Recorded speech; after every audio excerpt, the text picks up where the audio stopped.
नै पर्ला सिन्दुरको डब्बा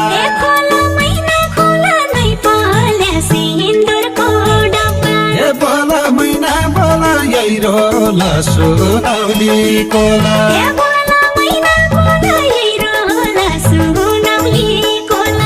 बोला मैना बोला यही रोला सुनौली कोला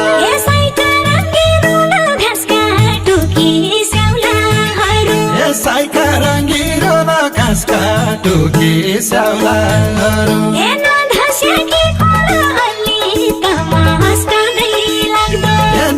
धस्याकी कोला अलि तमास कदै लाग्दो